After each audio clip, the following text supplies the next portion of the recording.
Bien-aimés dans les Seigneurs, nous disons merci à Dieu qui a permis que nous soyons tous être comptés parmi les vivants, mais surtout, nous puissions trouver grâce de nous tenir ce soir encore devant son trône de la grâce, et cette fois-là, dans le cadre de notre programme Losako, Losambo Pona Congo. Et nous voulons prier pour notre pays, la République démocratique du Congo, prendre quelques minutes de prière et après je vais encore revenir et cette fois-là, ça sera la prière ciel ouvert. Parce que nous avons dit que le mois de février 2026 pour nous, c'est le mois du ciel ouvert.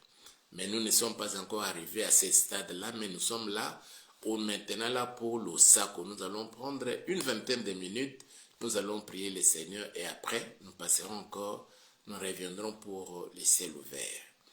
Seigneur, nous voulons te dire merci et nous bénissons ton Seigneur pour cette grâce que tu viens encore de nous accorder, Papa, nous permettant de nous rapprocher de ton trône de la grâce, moi ainsi que tous mes bien-aimés frères et sœurs, mes compatriotes congolais et tous ceux qui ont choisi la RDC comme leur deuxième patrie et d'autres encore qui compatissent avec nous, Seigneur, à cause de tout ce qui nous arrive, ô Dieu, sur notre territoire national, la République démocratique du Congo. Permets que ton esprit nous anime en ce moment précis, Père éternel, et que nous puissions, Seigneur, adresser nos prières selon ta volonté à toi, notre Dieu. Bénis ma soeur, bénis mon frère, bénis chacun de nous, Seigneur. Fais régner ta paix, Seigneur, sur toute l'étendue de la République démocratique du Congo, dans sa superficie de 2 345 410 km². Permets que cela soit pour la gloire de ton Saint-Nom. Au nom puissant de Jésus-Christ Nazareth, nous avons ces prières. Nous disons Amen. Nous bénissons le Seigneur pour cette grâce qu'il vient encore de nous accorder. Nous allons lire juste un texte dans la Bible, dans Jérémie chapitre 29. Nous disons, priez en faveur de votre pays, la République démocratique du Congo. Je lis les Saintes Écritures ou la Bible dans Jérémie chapitre 29. Je commence à partir du premier verset jusqu'au 7e verset. Voici le contenu de la lettre que Jérémie le prophète envoya de Jérusalem au reste des anciens en captivité, aux sacrificateurs, aux prophètes et à tout le peuple que Nebuchadnezzar avait emmené captif de Jérusalem à Babylone. Voilà, ça c'est la lettre que Jérémie, le prophète Jérémie avait envoyée aux enfants d'Israël. Mais on catégorise pour nous faire voir que cette lettre ou bien cette recommandation concerne tout le monde. Pas une seule catégorie, non. Mais ça concerne tout le monde. On parle des sacrificateurs, on parle des prophètes et on parle de tous les peuples. Qui que vous soyez, ce que nous faisons là, ce que nous voulons faire tout de suite là, vous concerne. Nous devons prier pour la République démocratique du Congo. Que vous soyez travaillant aux côtés du président de la République, à la présidente de la République, que vous fassiez partie de l'équipe gouvernementale dirigée de main de maître par la première ministre Judith Suminwa, Toluka, que vous fassiez partie d'un cabinet ministériel. Mon frère, ma soeur, vous êtes appelés à adresser des prières à Dieu en faveur de notre pays, la République démocratique du Congo. Cela nous concerne tous, que vous soyez médecin, que vous soyez infirmier ou infirmière, que vous soyez technicien de laboratoire, que vous soyez coiffeur, coiffeuse, que vous soyez esthéticien ou esthéticienne, que vous soyez couturier, couturière, que vous soyez pasteur, prophète évangélistes, apôtres, docteurs, serviteurs de Dieu, servant le Seigneur dans une assemblée locale, et là vous êtes évêque ou ancien, diacre, chanteur, musicien, choriste, membre des protocoles, intercesseur. Ceci nous concerne, que vous soyez avocat, magistrat, juge et consort. Que vous soyez chauffeur des transports en commun ou bien d'un particulier, que vous soyez agriculteur, pêcheur, chasseur, tout ce que vous pouvez exercer comme fonction, le fait que vous soyez de la RDC, le fait que vous soyez en RDC ou bien amis de la RDC, ceci nous concerne. Et le prophète Jérémie, écrivant la lettre, il l'a envoyée à ceux qui étaient amenés captifs à Babylone. Les sacrificateurs, les prophètes et tous les peuples. Après que les rois Jéconia, la reine, le verset 2, les eunuques, les chefs de Juda et de Jérusalem, les charpentiers et les serruriers furent sortis de Jérusalem. Il l'a remis à Éléasa, fils de Shaphan, et à Gemaria, fils de Ilkija, envoyés à Babylone par Sédécias, roi de Juda, auprès de Nebuchadnezzar, roi de Babylone. Elle était ainsi conçue. Ainsi parle l'Éternel des armées, le Dieu d'Israël, à tous les captifs que j'ai amenés de Jérusalem à Babylone, bâtissez des maisons et habitez-le, plantez des jardins et mangez-en les fruits. Prenez des femmes et engendrez des fils et des filles. Prenez des femmes pour vos fils et donnez des maris à vos filles, afin qu'elles enfantent des fils et des filles. Multipliez là où vous êtes et ne diminuez pas. Recherchez le bien de la ville où je vous ai mené en captivité et priez l'Éternel en sa faveur, parce que votre demeure dépend du sien. Ton demeure, ma sœur, dépend du demeure, ton bonheur plutôt, dépend du bonheur de la République démocratique du Congo.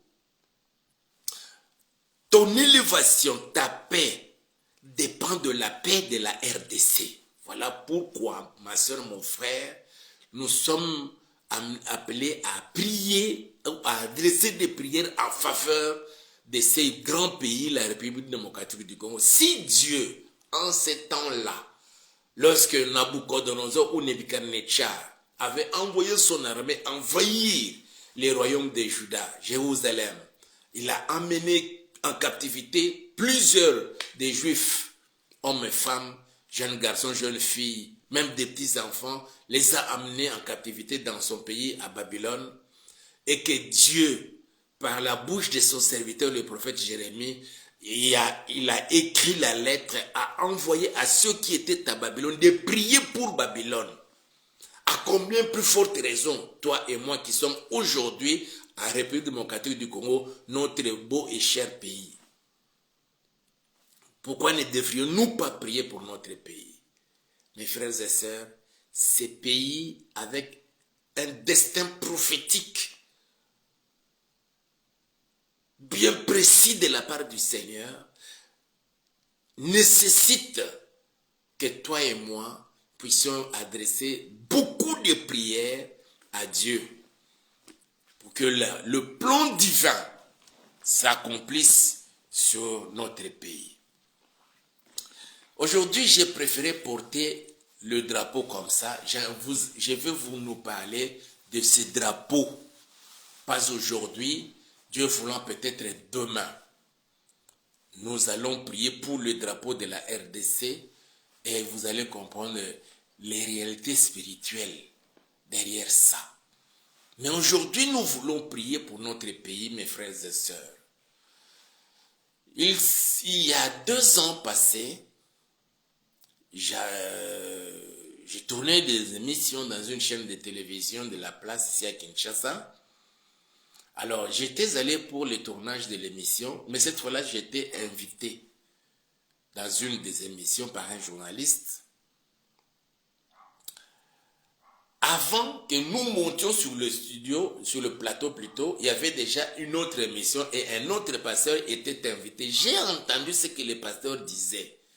Il dit, Dieu lui a montré comment les gens affluent de partout dans le monde, se bousculant au portillon de la RDC pour venir investir en RDC.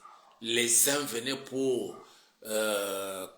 signer des contrats avec la République démocratique du Congo, d'autres venaient pour une bonne coopération bilatérale, une coopération multilatérale avec la République démocratique du Congo. Mais je n'oublie pas, il avait dit, il a vu comment les gens venaient avec des sommes colossales pour investir. Il a parlé en termes de milliards. Les uns ont amené 500 milliards, 200 milliards, 100 milliards de dollars pour investir en RDC. Mes frères et sœurs, je suis de près ce qui se passe dans notre pays. Je me dis, cet homme-là de Dieu avait dit vrai. Avait dit vrai et il avait vu vrai. Dieu lui avait montré effectivement des choses qui s'accomplissent aujourd'hui sous nos yeux. Je veux aller à cette chaîne-là, chercher les journalistes qui parlaient avec lui, qui l'avaient interviewé, pour demander les noms de ces pasteurs-là. Un jeune pasteur. Contrairement à d'autres prophètes qui ne voyaient que le chaos, qui ne voyaient que le mal, mais du moins pour ces pasteurs-là, il avait dit qu'il voyait comment les gens venaient de partout pour venir investir. Il y en a d'autres qui quittaient leur pays et qui venaient pour s'installer en République démocratique du Congo. Et les choses allaient de mieux à mieux. Depuis que le pasteur a dit, sur le terrain des affaires, c'est comme si c'était le contraire que nous vivons. Oui, c'est parce qu'il y a un combat au niveau spirituel. Et ce combat, je l'ai toujours dit, a été déclenché dans le monde des ténèbres depuis le 23 juin 2019, lorsque le président, l'actuel président, accédant à la souveraineté nationale et internationale de notre pays pour présider à la destinée de notre pays, en son premier mandat, il avait organisé avec ses services un culte d'action de grâce au stade des martyrs. Ce fut un certain 23 juin 2019. Et c'est au cours de ce culte-là d'action de grâce qu'il dédia le pays, recommanda le pays, la République démocratique du Congo, entre les mains du Seigneur. Depuis ces jours-là, Satan, je dis bien Satan en personne, n'a jamais été content. Et tous les agents du diable, de Satan, n'ont jamais été d'accord. Je n'ai jamais oublié, il y a un journaliste qui était passé dans une émission, il commençait même à s'en prendre au président. Pourquoi il doit faire cette prière-là, tout en sachant que la République démocratique du Congo, c'est un pays laïque. Pourtant, en RDC, il y a des rosicruciens. Il l'a dit, il y a des rosicruciens. Les journalistes même lui a posé la question, es-tu rosicrucien? Mes frères et sœurs, même ce qu'on cherche, les prêtres cherchent à ce qui est dialogue là. C'est tout simplement à cause de cette prière-là. Pour que la RDC redevienne encore sous la domination de Satan.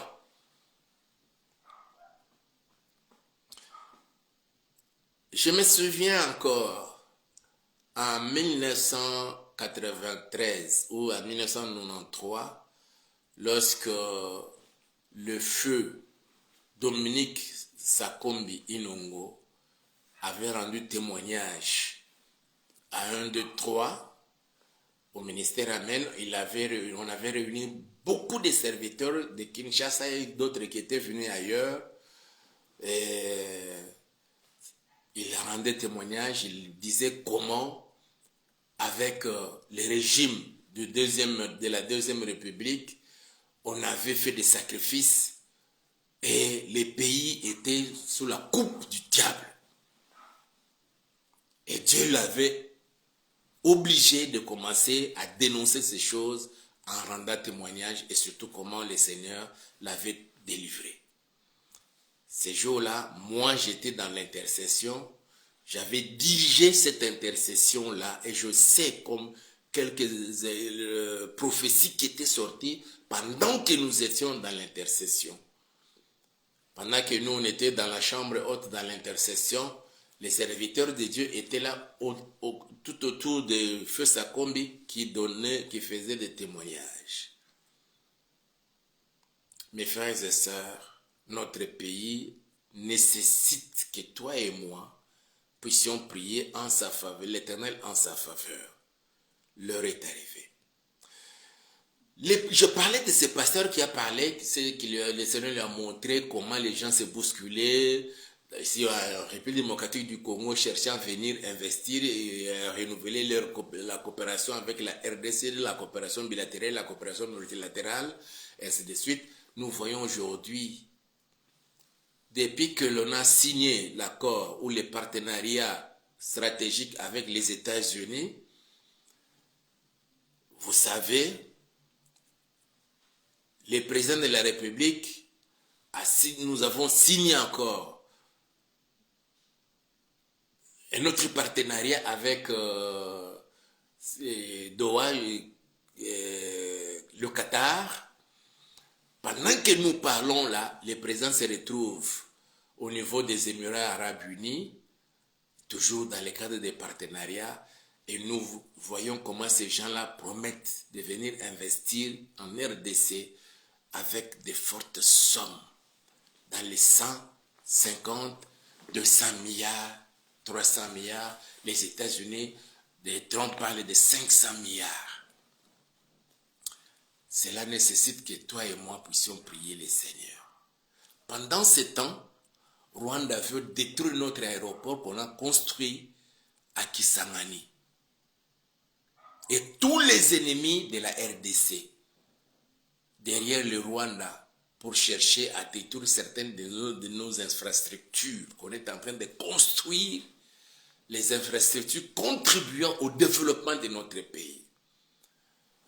J'ai suivi un journaliste qui a posé une question lorsque le président est allé inaugurer l'université de Kananga. Il dit pourquoi il doit construire cette université ici au Kananga? Pourquoi pas au Kananga? C'est comme si les journalistes n'étaient pas d'accord que cette université soit construite au Kananga. Mes frères et sœurs, nous devons prier pour notre pays. Pendant que l'on construit des universités, cela freinerait l'exode rural. Quand quelqu'un termine son cycle normal de secondaire ou humanité, il décroche le diplôme d'État. Tous, on avait 3 directions. Kinshasa, Lubumbashi et Kisangani. C'est là où il y avait des universités. Le reste, dans nos provinces, il n'y avait que des instituts supérieurs pédagogiques. Mais aujourd'hui, qu'on est en train de construire des universités pour ameubler la tête des Congolais. Les Congolais ne feraient plus de longues distances pour aller chercher une université pour aller étudier. Ceux du Kasaï vont rester là-bas, pas seulement pour les Kasaïens, mais il y en a d'autres qui, ayant vu la beauté de ces infrastructures, vont décider, moi aussi je vais aller étudier là-bas à l'université de Kananga.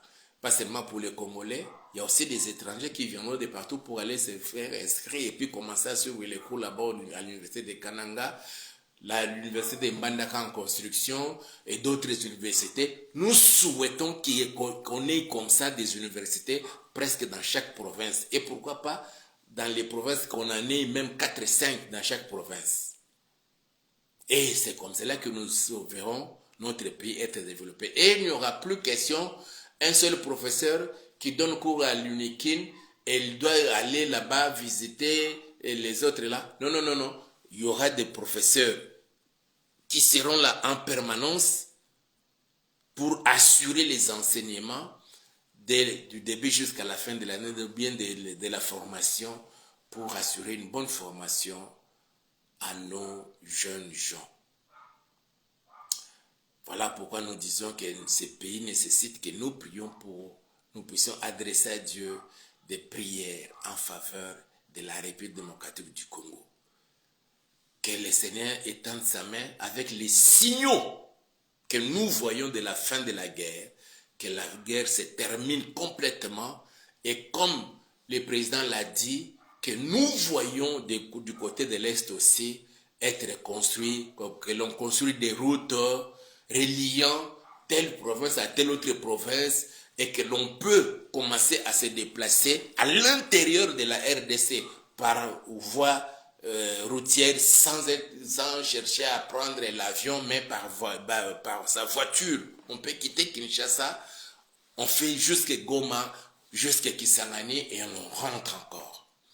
Nous devons prier et surtout soutenir celui qui porte cette grande vision, le président de la République, Félix Antoine Tshisekedi Tshilombo. Que le Seigneur le garde, que le Seigneur lui donne encore la force, la détermination de relever ces grands défis et qu'il lui donne des personnes très, très, très habiles et fortes qui sont animées par l'amour de ces pays jusqu'à pouvoir concrétiser cette grande vision et la mission que Dieu l'a confiée.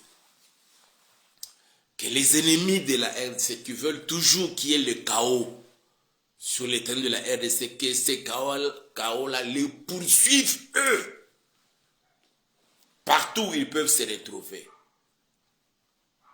C'est l'heure de la RDC. Et rien ne pourra aller à l'encontre de la volonté parfaite de notre Dieu.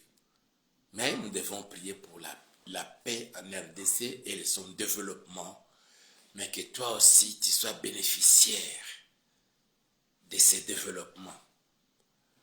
Nous allons prier pour notre pays. Nous avons les yeux fermés, recommander la République démocratique du Congo et toute la coopération que l'on est en train de finaliser avec ces pays déjà développés et que ces pays puissent encore venir investir dans notre pays. Que le Seigneur fasse qu'il y ait tout ce qui s'était évertué dans les détournements, qu'il soit mis de côté, mais que des bonnes personnes, animées des soucis de la RDC, du bien-être des peuples congolais, que ce soit eux à qui l'on va confier ces responsabilités. Prions tous ensemble. Seigneur, nous voulons te dire merci. Nous bénissons ton Seigneur, Papa. Nous voulons recommander la République démocratique du Congo, notre beau pays que tu nous as donné entre tes saintes mains. C'est toi qui nous dis que nous puissions prier, adresser des prières à toi, notre Seigneur, en faveur de la République démocratique du Congo. Bénis notre pays, Seigneur. Garde notre président de la République, Yahweh. Préserve-le, Seigneur, de tout mal et qu'il soit toujours en bonne santé et disposé à chercher le bien-être des peuples congolais, à travailler pour le développement de la RDC et que tout Congolais, Seigneur, de bonne volonté, de bonne foi, puisse bénéficier de cela. Éloigne, Seigneur, de notre président tous ceux qui portent de mauvaises semences, qui cherchent à lui faire du mal. Congolais soit-il, Rwandais ou quelqu'un d'autre que l'on pourrait utiliser pour faire du mal à notre président ou à ceux faisant partie de l'équipe gouvernementale qui sont aussi animés par le même esprit, Seigneur. Papa, que tu les gardes et que tu les préserves, Seigneur, et que tu les bénisses, ô Dieu, et que leur famille, Seigneur, soit épargnée de ce que l'ennemi a concocté contre ton peuple, ô Dieu. Nous te le demandons ainsi au nom puissant de Jésus. Seigneur, il y a quelques jours, semaines passées, nous avons signé, Seigneur, un deal avec les États-Unis d'Amérique. Oui, Seigneur, on a conclu, oh Dieu, un partenariat stratégique qui nous amène aujourd'hui, Seigneur, à signer encore de la coopération avec les Émirats arabes unis, avec les Qatar et tant d'autres pays, Israël de même, Seigneur. Yahweh, c'est le temps de la RDC. Mets un terme à cette guerre qui a fait tomber beaucoup de nos compatriotes, papa, nos mamans, nos jeunes sœurs, nos papas, nos jeunes frères, même ceux, Seigneur, qui ont accepté de servir sous les drapeaux la République démocratique du Congo et tous nos frères et sœurs compatriotes de Ouazalendo qui sont morts à cause de cette guerre, papa. Ceux qui sont restés, Seigneur, préserve-les, papa. Que la victoire soit de notre côté, ô Dieu. Que le Rwanda et tous ceux qui soutiennent le Rwanda, qu'ils soient dans la totale confusion au nom puissant de Jésus-Christ de Nazareth. Que Kagame et tous ceux qui soutiennent Kagame, qui lui fournissent les armes, Seigneur, pour venir faire la guerre en RDC, continuer les pillages de nos richesses, des richesses de nos sous-sols que tu nous as donnés, papa, qu'ils soient dans la totale confusion. Que les armes qu'ils ont utilisées pour combattre nos frères, pour verser le sang congolais, se retournent contre eux-mêmes au nom puissant de Jésus-Christ de Nazareth. Conforte-les, Seigneur. Donne la détermination à nos forces armées, Seigneur, les FARDC et à nos compatriotes, les Ouazalendo, de cette détermination, Seigneur, qu'ils vont montrer tous ces temps-ci de récupérer tous les territoires sous les zones, sous le contrôle de M23 et IRDF. Qu'il récupère la ville de Bukavu, qu'il récupère la ville de Goma, qu'il récupère, Seigneur, toutes les localités et tous les villages, Seigneur notre Père, jusqu'à ce que notre pays, la République démocratique du Congo, puisse recouvrer au Dieu l'intégrité, son intégrité territoriale. Que la victoire soit de notre côté. Et les Américains, Seigneur, qui ont fait montrer, Seigneur, cette bonne volonté au Yahweh de venir investir sur le sol congolais. Nous voulons le voir, Seigneur, que les entreprises américaines, les entreprises arabes, que les entreprises émiraties, les entreprises, Seigneur, de Qatar, viennent, Seigneur, s'implanter en RDC. Que la RDC connaisse son développement économique, technologique, industriel, scientifique et dans tous les domaines et secteurs de la vie, impactant ainsi, Seigneur, la vie des Congolais au Yahweh. Exauce la prière, Seigneur, que nous t'adressons pendant ces moments. Que tous Congolais, traîtres, complices, qui s'est rallié du côté des ennemis de la RDC, qui s'est rallié à Kagame et au Rwandais qui versent le sang des Congolais. Seigneur, que leur vie à eux, comme la vie d'Akan, qui avait ramené l'interdit dans le camp, Seigneur, il a vu sa vie être mise à terme et de sa famille. Que tous ces Congolais traîtres, que même soient exterminés et leur famille et tous leurs biens comme Akan, au nom puissant de Jésus-Christ de Nazareth. Tout celui, Seigneur, qui a ramené au Dieu par un acte qu'il a posé, les deuils dans une famille, papa, que les deuils le poursuivent. Au nom puissant de Jésus. De la même manière que le sang des Congolais a été versé, que leur sang à eux et de ceux de leur famille soit versé au nom puissant de Jésus-Christ de Nazareth. Bénis la République démocratique du Congo, bénis notre président, bénis les FARDC, bénis les Ouazalendo, bénis le gouvernement national et tous les gouvernements provinciaux, bénis le peuple congolais, que ta paix, Seigneur, s'installe. Au nom puissant de Jésus. Amen. Nous disons merci à Dieu pour cette grâce qu'il nous a accordée. Aimez la vidéo, partagez-la avec un grand nombre de gens et surtout n'oubliez pas de commenter et de vous abonner à notre chaîne YouTube. Le numéro est là, appelez-nous. si vous avez des intentions de prier, et nous allons prier pour vous. Apportez-nous votre contribution nous permettant d'acheter la parcelle pour les seigneurs, $200, $500, $1000, selon vos moyens. Tout ce que vous, le Seigneur vous mettra à cœur de pouvoir contribuer. En tout cas, ça sera la bienvenue, votre contribution, et que mon Dieu vous bénisse. À tantôt pour le ciel ouvert.